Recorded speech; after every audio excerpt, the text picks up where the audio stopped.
What's up, everybody? It's your boy YB Terrion with another episode of Planet 24/7 Podcast. As you guys can see, it's kind of a different setup today because we had to just kind of do some things differently today.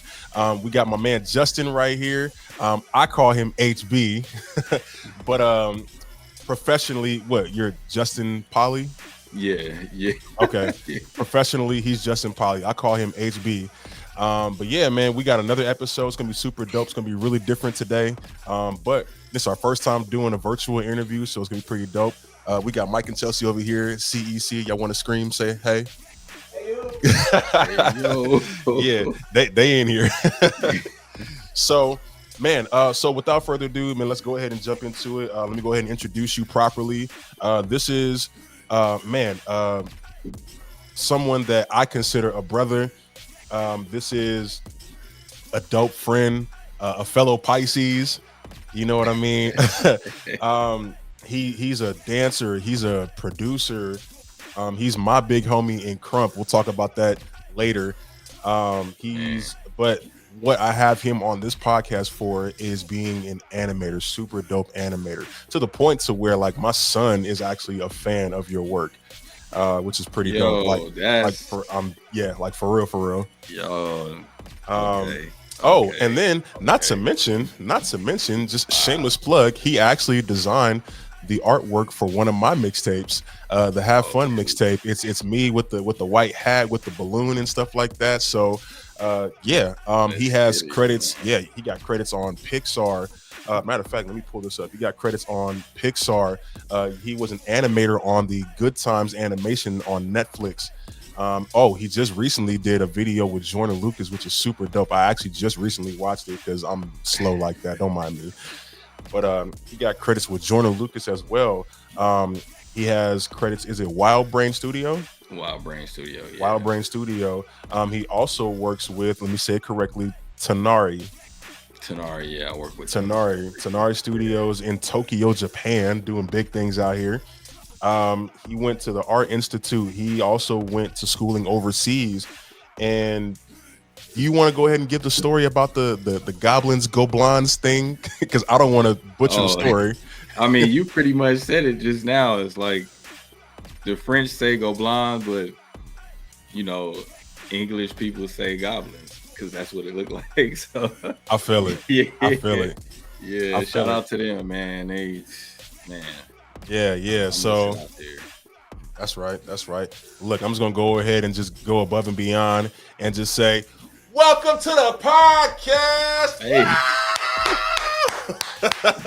Yes, sir.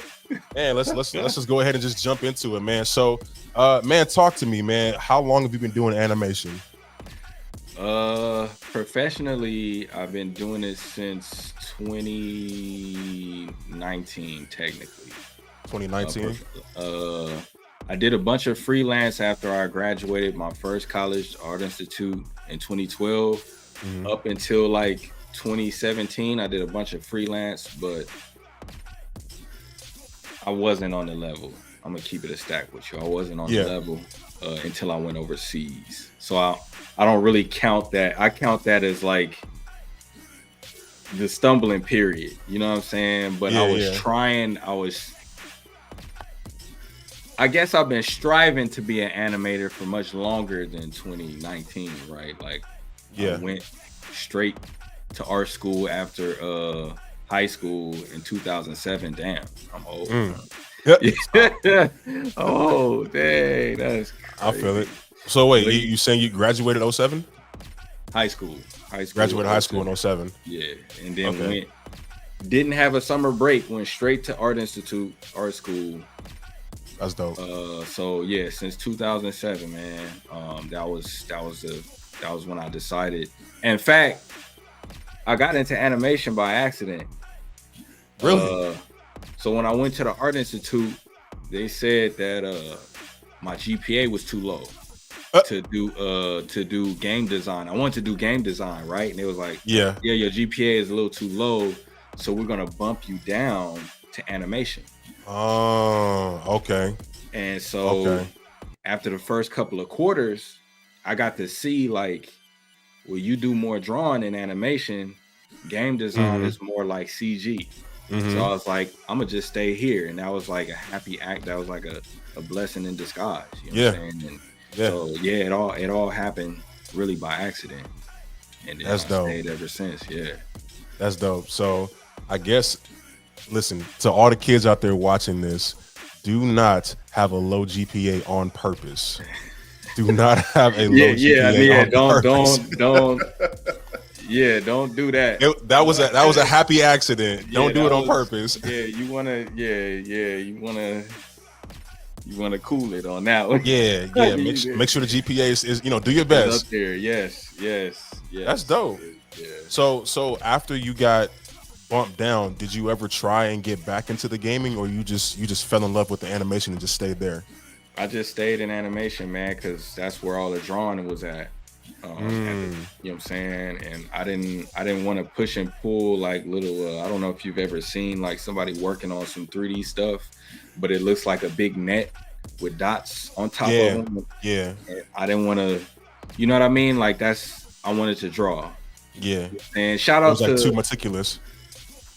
It just wasn't the craft for me. You know what I mean? Like it's like a Pokemon. Like that's not my home. You know what I'm saying? Yeah. Like that. Like I want to be pencil and paper or whatever. You know what I'm saying? So shout out to them though. Shout out to the CG guys and modeling guys. Without them, we wouldn't have things the way they are today. You know what I'm saying? Yeah, for sure. I like that. So let's dive in a little bit deeper to the drawing. Okay. So you say that you were drawing. I remember when I was younger, I used to draw everything, right? I'm not even gonna try. You still got some of your artwork? I mean, somewhere around here, I might find. Hey, we gotta see that. We gotta see that. Yeah. Maybe when we go on our break, I'll pull something up. But I definitely got a little bit of something for sure. All right, let's go. But I would never consider myself an actual like drawer, like ever. But I was the one that would like look at something and just sketch it, like just looking at it, right? So my question to you is, were you kind of the artist that would look at something and draw, or would you more so draw just from like imagination? It was a little bit of both. It depended on like my mood or like the moment. You know what I'm saying? Like if I didn't have no materials, then yeah, of course I'm off the top. You know what I'm saying, with it. But if I have something in front of me, like, you know, like I'm in class, not paying attention, you know, in high school, right? And the teacher is yapping away, you know what I'm saying? I might draw him real quick and slay dude. You know what I'm saying? Like with a character. Yeah. You know what I'm saying? Dope. Like it depended on. I was very like. I wasn't structured with my approach until like far down the line. You know what I'm saying? Like I was just like in the moment. That's interesting that you say that, because you say that you weren't structured with your approach, right? But to me, with music, because you do music too, with music or drawing or dancing or whatever, there is a structure, kinda, but at least from my perspective, it's more of a be free, do what you want to do type thing. So when you say there wasn't really structure, like what exactly do you mean? Or you didn't have a lot of structure, I mean. For one, I didn't know where I wanted to go with because then like, okay, quick timeline is like my dad introduced me to drawing and my uncle left a whole bunch of comic books, right? So those comic books fueled me for a long time, and I thought I wanted to be a comic artist, but that industry was dead, right? By the time I graduated high school, animation fell in my lap, right? But in animation, there's so many different lanes. Yeah. You know what I'm saying? Within animation, you know, the same with music. It's not just vocalist, it's producer, engineer, sound designer, right? You know, songwriter, songwriter, the whole nine. So like, I'm in this whole new world. I don't know. It's so many lanes in front of me, right? So structured even in like just a path, right? And then once I got on that path, then now I gotta structure my workflow. You know what I'm saying? So it's like different tiers here's a structure that took a whole bunch of like stumbling and messing up, and I get that. Yeah. So I guess it's not really structure, it's just clarity, right? Yeah. Like back then I had no clarity. I was just like, I want to draw. Yeah. If I want to draw from something, cool. If I want to draw from my mind, cool. I just want to draw. Yeah.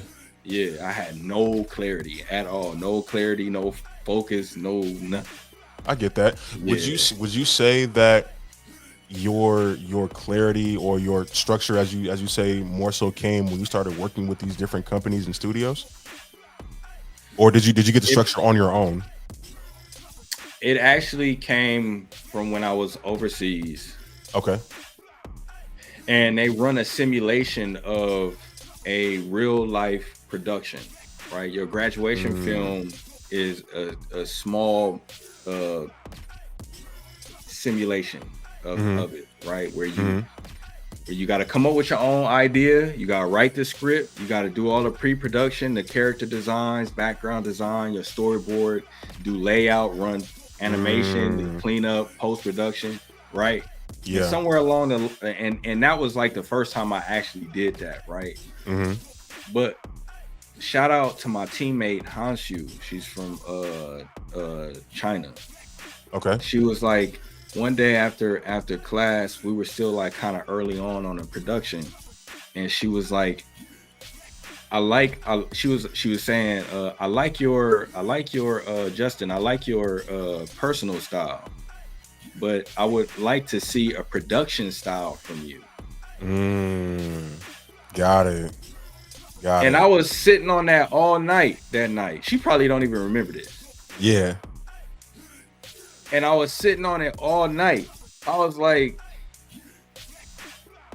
when she first said it, I thought I understood. Like, oh yeah, I got that. What you mean? Yeah. Right? Like, I thought I understood that. Right. But it just kept I wasn't actively trying to think about it. I'm hungry. I'm trying to get home, get some food and stuff. But it kept playing in my mind. And then I woke up with it on my mind. I'm like, production style, what the heck is that?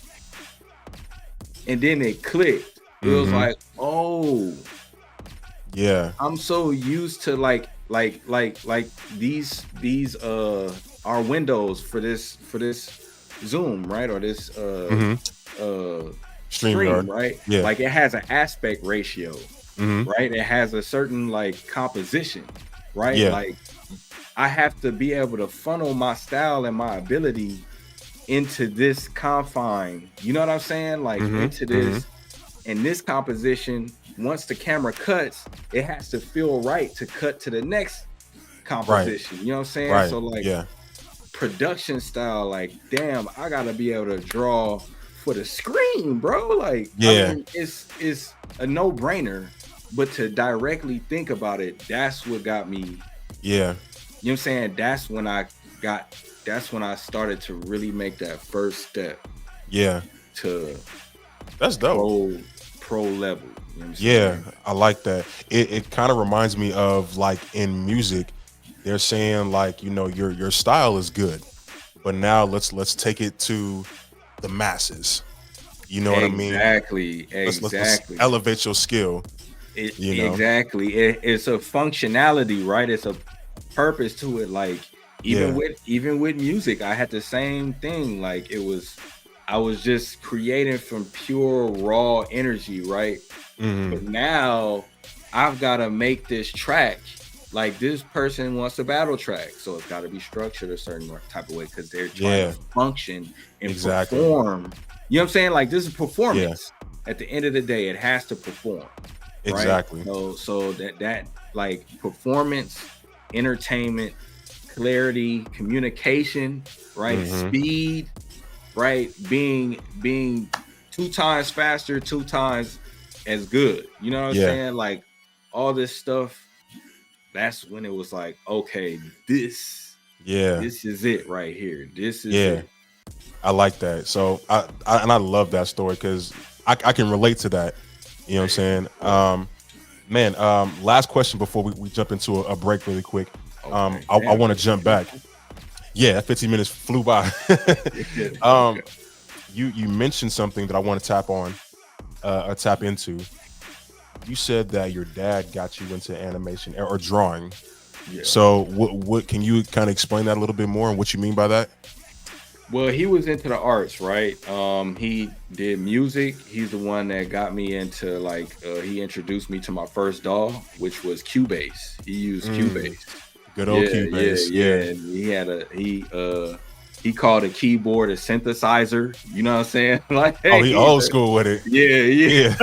Yeah. But he also did sculptures, painting, Oh, drawing. wow. You know what I'm saying? Like, he was a hobbyist, right? Yeah. Played the guitar. You mean Wow. he actually had a band at one point with the guy that actually lives across the street. One of my earliest memories, like when you become aware, right? As a kid, I remember like looking up and seeing, like, I'm in front of the kick drum on the drum set, and that mug was like as tall as a house. So it was always art around the house. Yeah, and comic books for my uncle. Shout out to my uncle. Leaving a whole stack of comic books. It's like a truck bed of comics around the house. You know what I'm saying? Manga, how to draw manga books. So that's the start of it.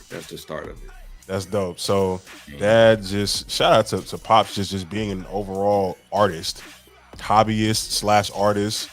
Yeah. You know, you got the drums, guitars, the synthesizers, the sculptures, and the shout out to Uncle too for dropping off the comics and stuff like that. So that's super dope, man.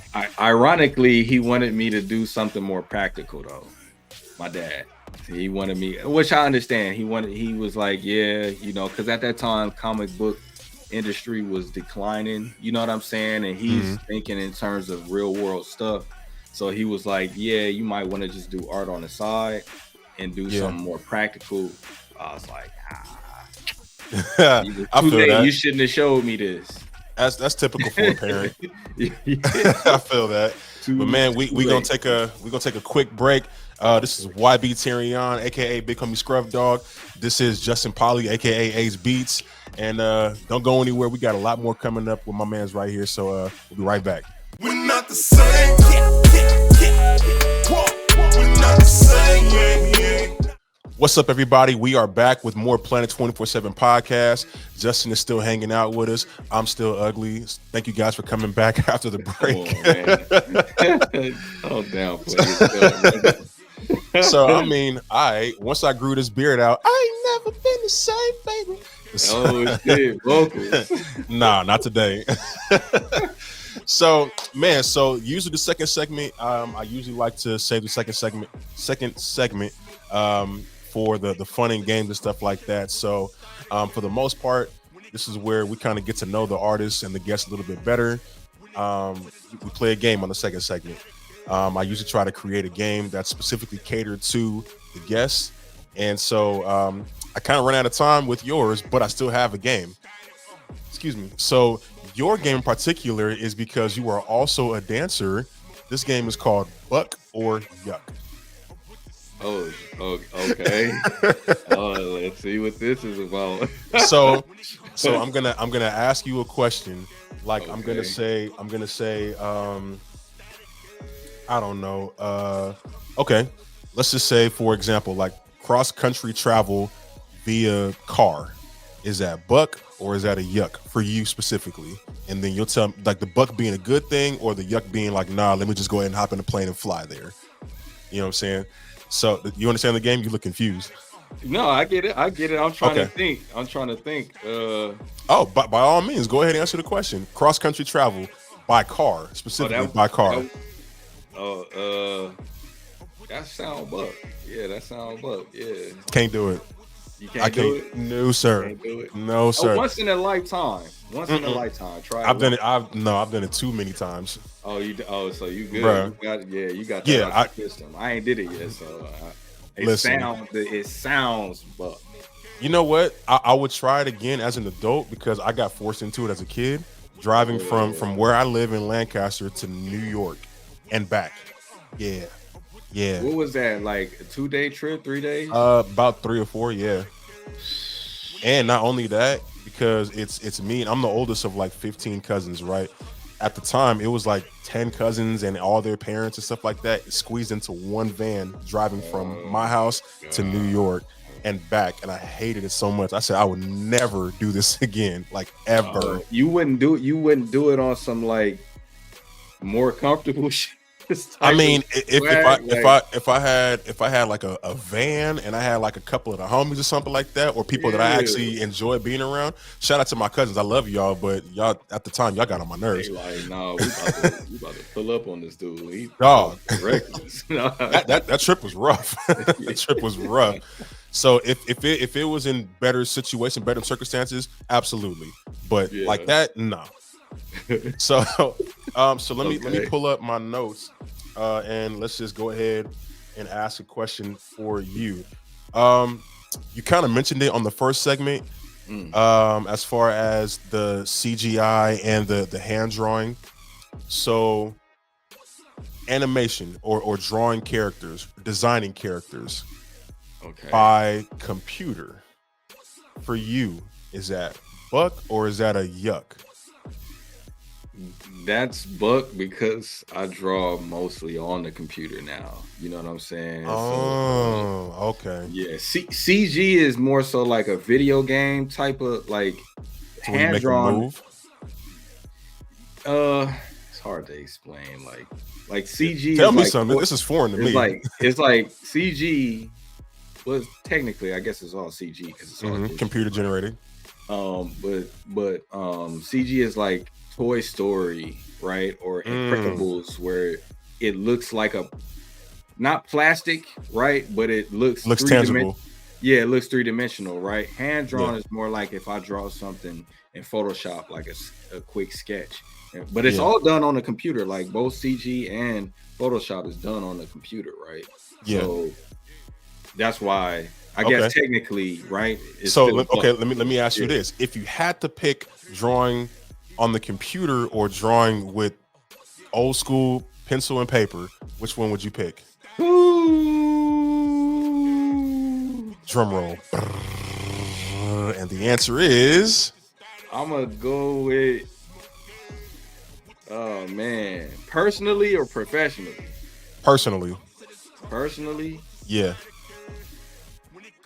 I probably would do traditional. Gotcha. You know what I'm saying? Yeah. I gotcha. Have you seen those videos like kind of circulating a little bit where it shows like the old Walt Disney animations where they would like flip through the you know what I mean? Have you ever done that before? Yeah. I did that a few times. It was trash. I feel it. Yeah, like it kind of reminds me of like the claymation, to where you move the arm, take a picture, move a little bit more, picture. You know what I mean? That's what it seemed like to me. Yeah, that's exactly what it is, right? It's just it's like film, right? A camera is just a video camera is just taking a bunch of pictures back to back. Right. So animation is the same thing. You're drawing the pictures though. Yeah, that's the only difference. You film something for 3 seconds, everything in it. You got a scene in 3 seconds. Animation, 3 seconds. You gotta animate the background, animate the character, animate the color, shading on the motherfucker. You know what I'm saying? I feel that. Yeah. I feel that. But it's still picture by picture. It's still moving pictures. Pictures. Yeah. Same thing. Okay. I feel that. Okay. Next question. We gonna travel into your dancing a little bit. Okay. Let's get it. The new gen just feeling themselves and challenging the vets and the OGs. Is that buck or is that yuck? Yeah, we need some context on that. Like, are they challenging with insight or are they challenging without insight? All right, let's give you a scenario. Let's say I'm brand new on the block, right? Not even a year under my belt, which I have more than that. We already know. So don't try me. Anybody watching this, don't try me. You know what I'm saying? So let's say I'm a dancer with not even a year under my belt. And I got all my homies around hyping me up like, oh man, you dope, you fire, man. You could battle anybody, you could beat anybody. And then going out to like a DC session or an ally session or or the 818, and they like, oh, Rowdy, I want to battle you, or Miho Raw, I want to battle you, HB, I want to battle you. Is that Buck or is that Yuck? That's a difficult question. That's a difficult thing to answer because it's like the UFC, right? Imagine like a new fighter trying to go into the UFC and trying to challenge like John Jones, the champion. Like you got to kind of move up the ranks. You know what I'm saying? Like at the same time, you did have cats like Sketch and Herc and like certain cats over the Oxy. Yeah, like certain cats that was just ready from day one. Right. So that's why it's kind of difficult to answer that question. Like, but overall, from what you've seen, is that Buck or is that Yuck? Like, don't even think too much into it. Just jump into an answer. It by default is Buck. By default. Okay. In terms of Crump, like that's Crump. Like calling it out, you if he kill you off, right? You kill him off. Yeah, it's the jungle. You know what I'm saying? Like we move by the jungle's laws. Right. Right. That's Buck. By default is Buck. As a craft. you gotta pick and choose your battles. Yeah, you kind of like because you could call somebody out, battle them, and you know, like kind of turn them off of you when they could have been a teacher to you.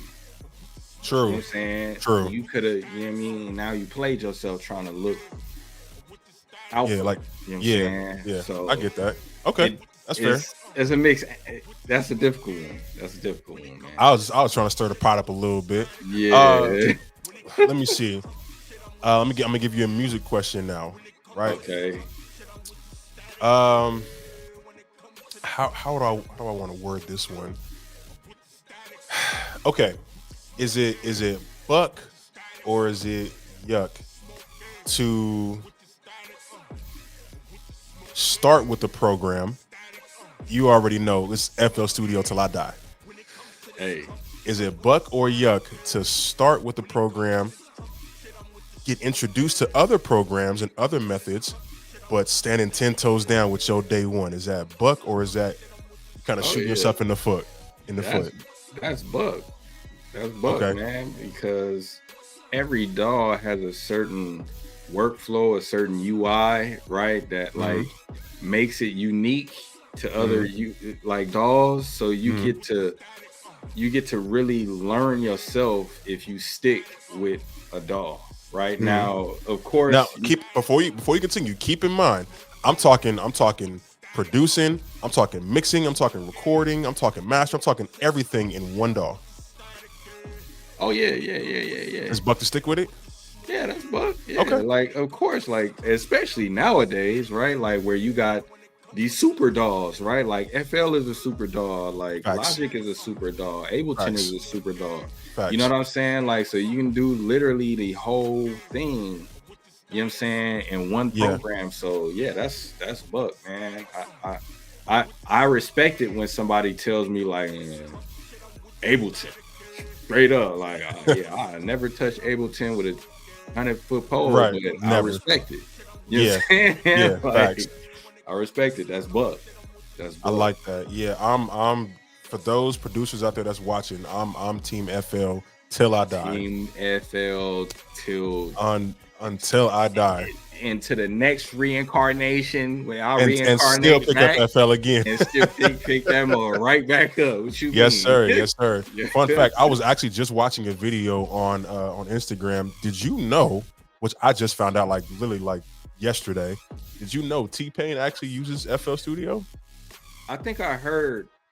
I didn't even know. lightly somewhere that he used that. Yeah. But I didn't know. So he produces? Wait a minute. You didn't know T-Pain made beats? Bruh, everything chopped and screwed. Oh, I can't believe it. Freeze. That's all him. Oh, so okay. So he's not just using FL to record. He's using it for production as well. Yeah. You didn't know that he made beats for real? Did y'all know T-Pain made beats? They ain't paying attention. They don't care. Oh yeah, no, I didn't know that. Dang, that's crazy. I mean, Yeah. I'm kind of not surprised, but yeah. Yeah, T-Pain makes beats in FL Studio. Like, Okay. it's a trip. It's a trip. Yeah, okay. They gave me the 3-minute warning sign. Okay, I'm gonna give you one last one, buck or yuck. Let's get it.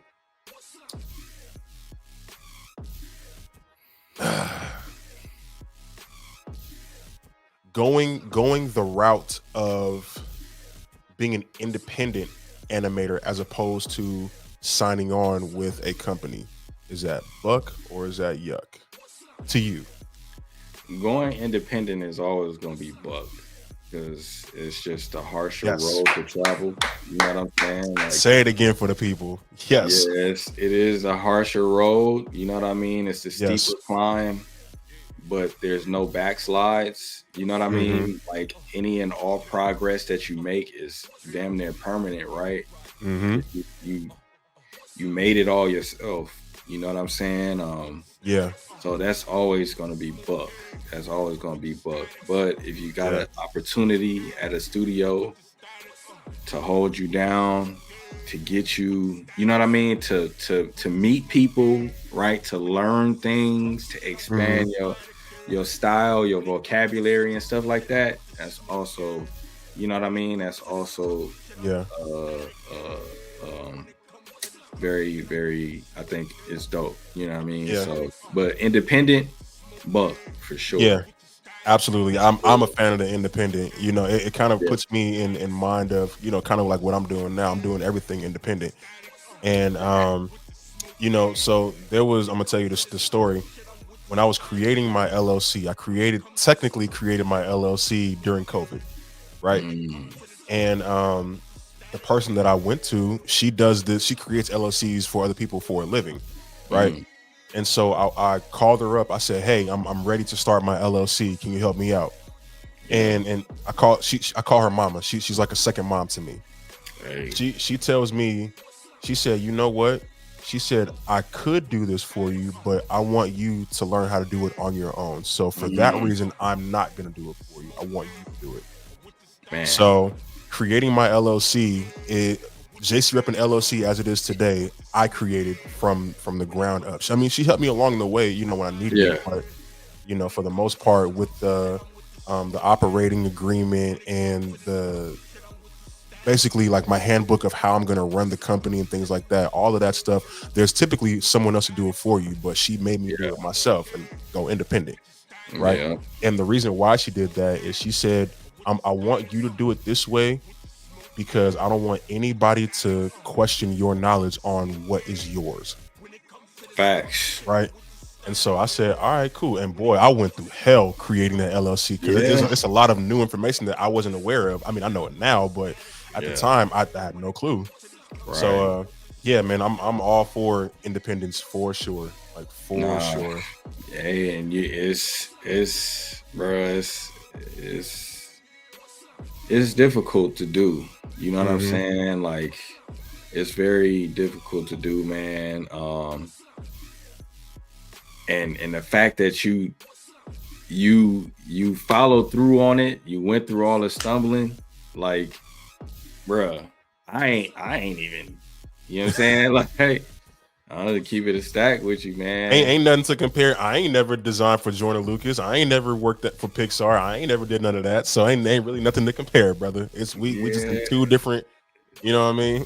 I mean, nah, but it's just one artist to another, you know what I mean? Like it's like, you know, when you do it yourself and you stick to it and you get the bumps and the bruises, you know what I'm saying? You walk through the fires. Yeah, like that shit is commendable, bro. Like, and it's Appreciate like your mentor said, you know what I mean? Like, you don't have to ever question what belongs to you. Mm-hmm. You know what I'm saying? Like, you ain't gotta, you know, the industry goes to a weird crooked corner, you know, you got your own thing going on that's you control. You know what I'm saying? So that's man. Yeah. Bruh. Yes, sir. I appreciate that. Thank you. Well, we're gonna take a quick break. I know I'm way past the 3-minute mark. It's cool. My bad.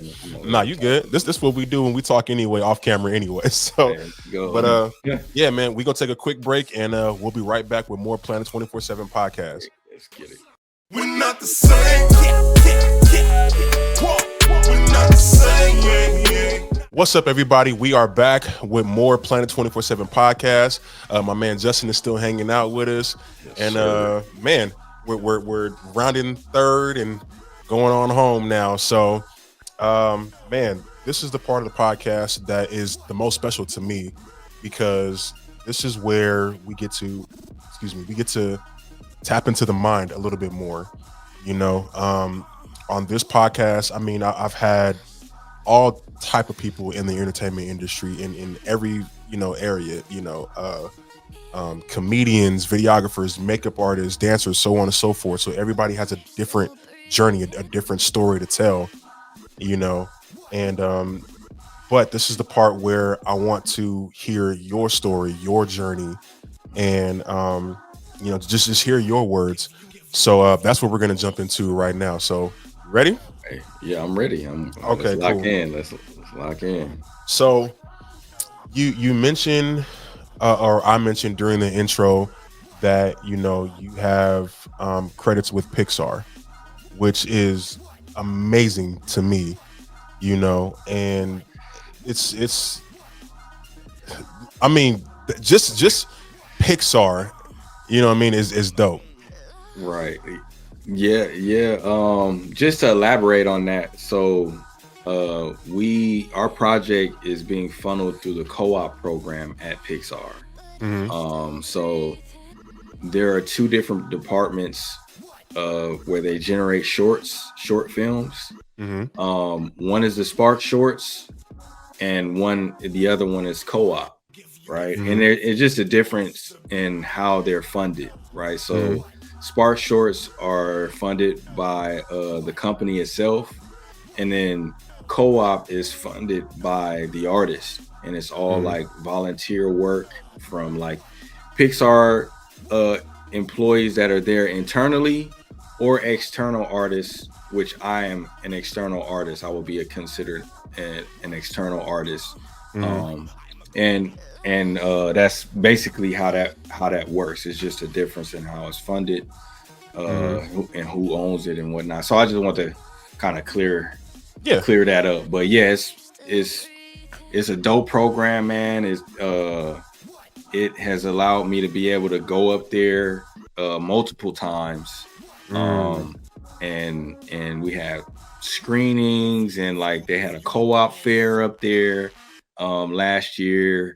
It's kind of surreal being on that campus, man, walking around and all that. But yeah. So shout out to them, because I think they're the only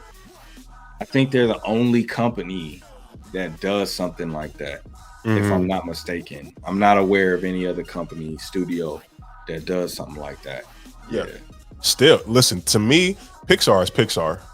Yeah. You know what I'm saying? Yeah. Listen, well, if you like, in my field, if you in the studio with Rick Ross and you're behind the boards, or you're the producer, if you were just in the room, you were still there.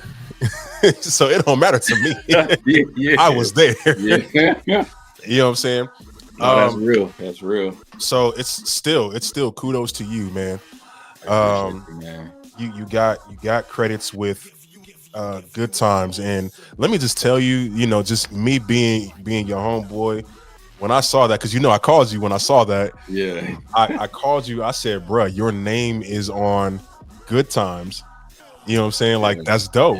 And then the other day when I called you, you was like, "Oh yeah, I did this thing with Joyner Lucas," and I saw your name again. It's actually in the video, and I saw it. It's matter of fact, it's on the YouTube in the credits, and then it's actually in the actual video. Yeah. Oh, you see, you didn't even know that, and it again, it says your name.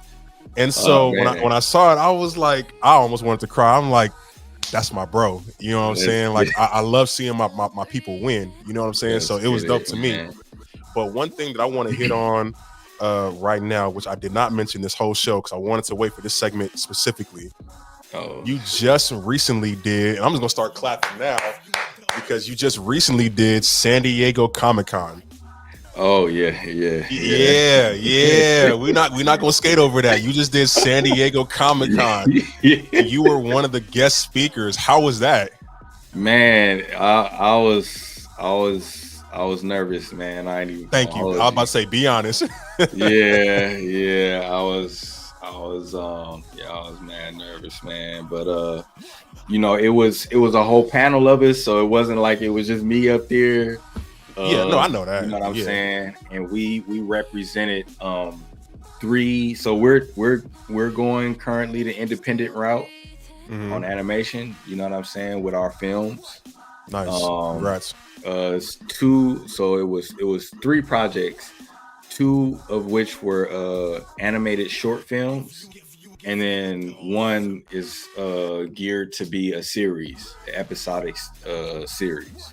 Okay. And so we presented those. Each one had, like, of course, artwork that came with it, and snippets of animatics. Animatics are like rough storyboards, right? So we figuring out what the camera's gonna do before you make it look pretty and all that kind of good stuff. You know what I'm saying? But it still looked dope. And man, like, it was kind of an ass on the line type of moment. Yeah, I bet. Make or break. And the crowd was enjoying it, man. Like, they was really, like, we had 2 pieces that were like one was like it's drama and thriller, you know what I'm saying? The other one is a thriller sci-fi, you know what I'm saying? And then the other one is a comedy. And everybody was locked in. The comedy, they was dying laughing at it. You know what I mean? It was like eclectic crowd, like, of all different type of people. So man, that's dope. It was nice to know, like, all right, we got something. Yeah, we got something. You know what I'm saying? That was a good feeling. That's dope. Feeling, for sure. So let me ask you this, because you kind of opened up something when you said that you were nervous. Has there ever been a time, and I love asking this question on any of my episodes, I love asking this question, was there ever a time where you felt like, not nervous, but you felt like almost like an imposter syndrome, if you will? It's like, dang, like, how did I get here? All the time. Can you remember a moment to where something super dope? I felt that about a month and a half ago, man. So I worked on have you heard of the soccer Copa series? They just had it, like, I want to say about just before the Olympics started. It was like I'm not sure if it was a World Series. It was like I think it was like Algeria, not Algeria. What country was that? Where Messi like kind of messed his foot up. It was those games. But anyway, I worked. Shout out to my boy Misha. He brought me on to it was a Volkswagen and a U.S. Soccer Corporation team up for a commercial, right? And so he brought me on to do storyboards. Yeah. Then they asked me to animate and character design. So I told you when I was doing the paper flipping, I was trash at animating. Yeah. Right. So when they told me that, when Misha asked me to animate, I'm like, you know what I'm saying? Yeah. But it's like, damn, my boy Misha. So I'm like, dang, I know, just going to Goblin, knowing so many beasts that can act, like animate. You know what I mean? So the whole time I was on that for about like 2 months, and the whole time this was literally like, what was it? August June. 7th. This is like June. Like we had to wrap up like June or early like July. So that was literally like just a few weeks ago that I felt this like imposter syndrome. You know what I'm saying? Like just kicking in heavy. It's almost debilitating, but you know, you just gotta kind of you gotta feed off of it a little bit. You know what I mean? Turn it into fuel. You know what I mean? But yeah, I feel that. That was probably the most I felt it. Yeah. Aside from going to overseas, you know what I'm saying? You're going over there. And I went over there in my late 20s. I'm like 27, going on 28 at the time. This is like 2017. You go over there, right? And you walk around, and it's like people that just graduated from high school that got accepted into the college, 17, 18 years old, drawing like masters already. Yeah, that's. I bet it was intimidating, bruh. You feel like you at the bottom. You feel like you lowered in the bottom of the totem pole. You the part that done sunk into the grass, to the ground. Where you feel like, you know what I'm saying? Yeah. You know what? I can imagine that you felt this way before, because at least if I was in your shoes, right? Hey, we need you to do something for Joyner Lucas. There's the feeling right there. Hey, we need you to do something for Good Times. That's ultimately going to end up on Netflix. Now you feel it again. You know what I mean? Good Times, bruh.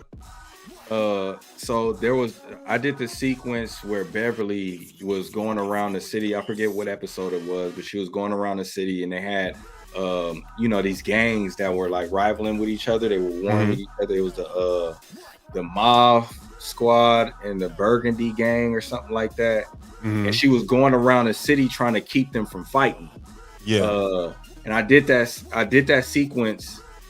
Now a fun fact about that is that, number one, that was like kind of like a money sequence of that episode.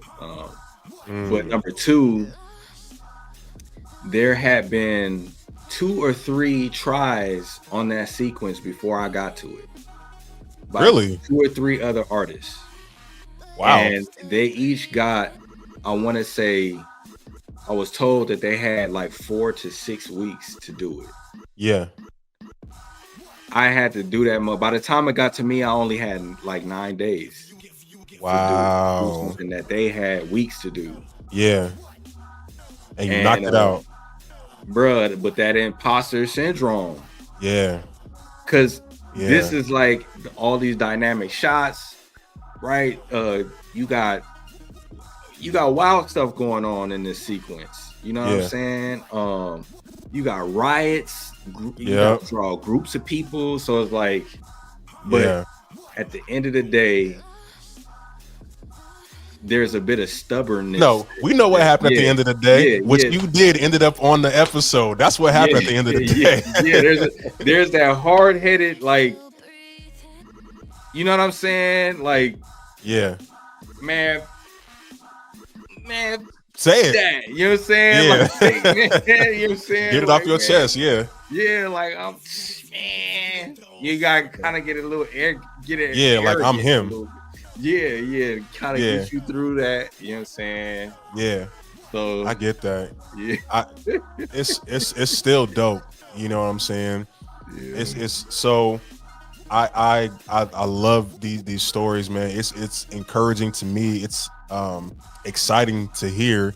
You know, I love when I get these phone calls from you, and it's like, you know, because a lot of these things, I mean, I could say it now because they're out in, you know, in the world now, but you know, it's like, hey, look, I'm working on, you know, da da da da da da, and I'm so every time I get those calls, I'm like, oh, I'm so excited to see that, and I get so happy, you know, because like I said, I love seeing, you know, my friends win, like genuinely, you know what I'm saying? So again, congrats to all of that too. So as you already, quick shout out quick shout out to Amarie. Yeah, she did the voice for our character for the thing that we showed at Comic-Con. Really? Yeah. I see, now I gotta hit her up because that's fire. She knocked that shit out the. Knocked that out. She knocked that mess out the.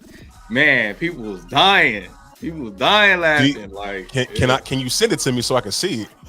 Oh yeah. Let me. Yeah. Yes. Yeah, I mean, when this is over, shoot it to me because I definitely want to see what you did.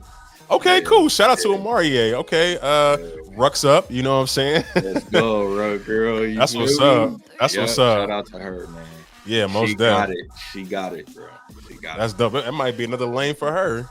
Yeah.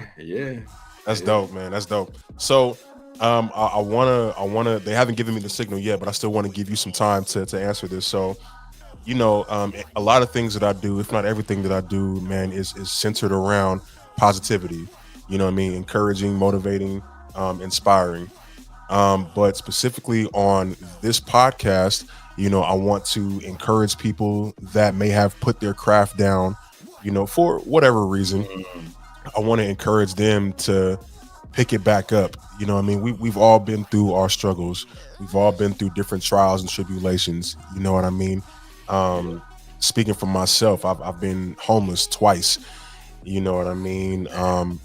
Computers crashed and shut down, so I had to start over, and lost hard drives and people doing all type of stuff. You know what I mean? So I want to give you an opportunity to speak. If you can give one piece of advice or an encouraging word or message to that person that is potentially going to be the next Justin, the next HB or whatever, what would your word of advice be for that person? Man, he done sat back in a chair like, whew. Because, man, there's so many things that attack creativity. You know what I'm saying? Like, there's so many things that try to squander it, situations, your social life, you know what I mean? I was just with my boy, Eric, not too long ago, and his boy was just asking us, he was almost like it felt like he was trying to say that we was brave for continuing to do art, because around where they came from, people was bullied for being artists. Apparently they from NorCal, right? Yeah, so they're from like Oakland and stuff like that. And so his perspective was like, it almost seemed like he had potential to want to be an artist, but he didn't want to be bullied for it. You know what I'm saying? So there's so many different things along the way that can deter you from, or it can be internal. You know what I'm saying? Imposter syndrome. You know what I'm saying? Like, money. Like, dang, I don't know if I can make money doing this. You know what I'm saying? Like, so many different things could attack your creativity, and the best advice I could give is protect it. Protect your creativity, and don't let heartbreak, because you experience heartbreak in so many different ways. You know what I'm saying? You get into something and you find out that you're not that good. You know what I'm saying? Or the actual bar is set higher than you thought it was. That's heartbreak, right? Or you get into a situation and you're around a bunch of people that actually aren't nice people, right? Like, you think, oh, like, we in animation, like, you think everybody is nice, and you know what I'm saying? And you find out you got a couple of Grinches in the industry, you know what I'm saying? And they're in a position to affect you, right? So that's heartbreak, right? Or your mama might not approve of it, your daddy might not approve of it, you know what I'm saying? Like, my pops didn't really, you know what I'm saying? Like, even when I got accepted to go overseas and when I graduated, he was still like, you know what I mean? Like, kind of on the fence about it. So heartbreak. So protect it and be ready for heartbreak. It will always pay off. It will always pay off. You know what I'm saying? Like, you ain't gotta ask nobody's permission to believe in yourself.